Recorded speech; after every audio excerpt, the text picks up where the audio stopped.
once again.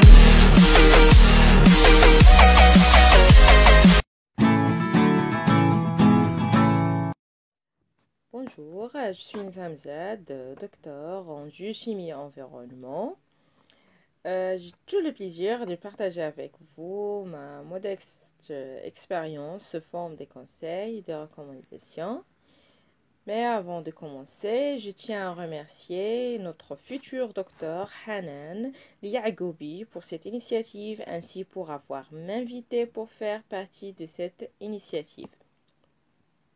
Donc, chers doctorants et doctorantes, j'ai 3 points à vous adresser. Premièrement, ça concerne la rédaction de la partie bibliographique, état de l'art ou la revue de littérature.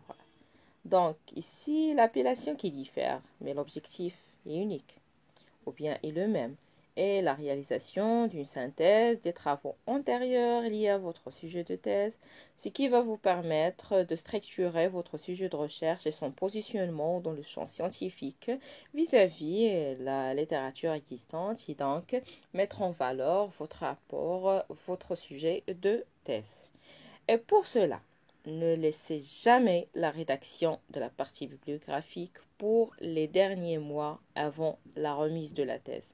Travaillez là en parallèle et prenez des notes au fur et à mesure de vos lectures pendant vos années de recherche, car cela va vous permettre de créer votre propre base de données que vous pouvez utiliser à tout moment pour une présentation, short paper, conference abstracts, etc., etc.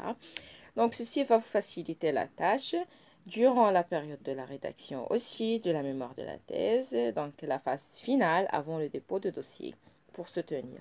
Donc, vous aurez donc moins de stress en ce qui concerne la tâche de la rédaction. Deuxièmement, essayez de profiter de cette période, donc la période et le statut du doctorant étudiant pour participer dans des événements scientifiques et formations, surtout en dehors du Maroc. Surtout qu'il y a certaines formations qui t'assurent une prise en charge totale, billets d'avion, hébergement, et même parfois, ils te remboursent les frais de visa et d'assurance. Donc, autant que doctorant et avec une attestation d'inscription à l'université, plus une invitation de la part de l'organisme qui organise l'événement X, tu peux et vous pouvez facilement avoir vos visas. Mais la question qui se pose, pourquoi je suis amenée en tant que doctorante à participer à ces formations et voyager en dehors du Maroc? Donc, la réponse, c'est que ces formations-là vont vous permettre de développer vos connaissances sur votre sujet ou bien sur un sujet qui est lié indirectement ou bien directement à votre domaine de recherche. Donc, vous n'allez pas participer dans des formations qui ne sont pas liées à votre domaine de recherche. Et aussi pour donc agrandir et créer un réseau scientifique qui va vous permettre un échange d'informations. Donc, à la fin de chaque formation et pour garder le contact, on crée un groupe WhatsApp ou bien un groupe Facebook pour partager l'information. Ces informations sont sous forme des annonces, des formations, des congrès, des séminaires, appels d'offres, appels pour faire des collaborations, etc., etc. Et donc aussi, ça va vous permettre un échange aussi académique.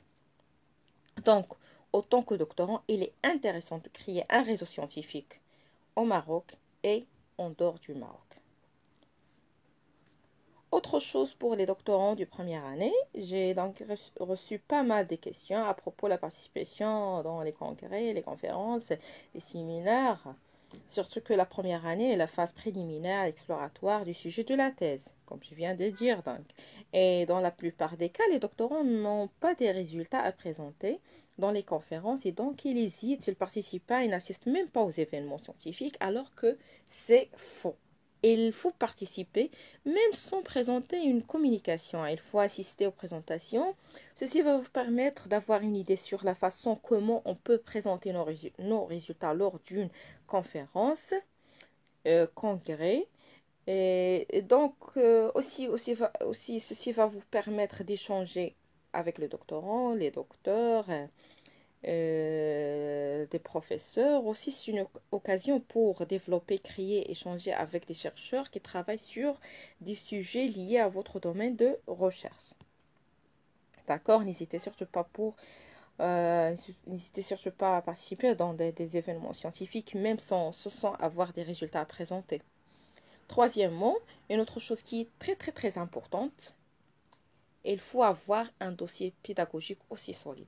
C'est vrai, il est intéressant d'avoir un excellent dossier scientifique, des articles publiés dans des journaux ou bien des publishers connus, mais il est aussi intéressant d'avoir un excellent dossier pédagogique si vous voulez continuer ou vous voulez être un professeur d'enseignement supérieur. Normalement, il faut avoir aussi un dossier pédagogique qui est solide. Donc, n'hésitez surtout pas de donner des TP, des TD, des cours, si possible, même animer des formations. Si vous maîtrisez des logiciels tels que MATLAB, ArcGIS ou d'autres logiciels statistiques tels que R, Statistica, etc., etc. D'accord? Donc, autre chose, ne soyez pas avare, aidez et partagez l'information.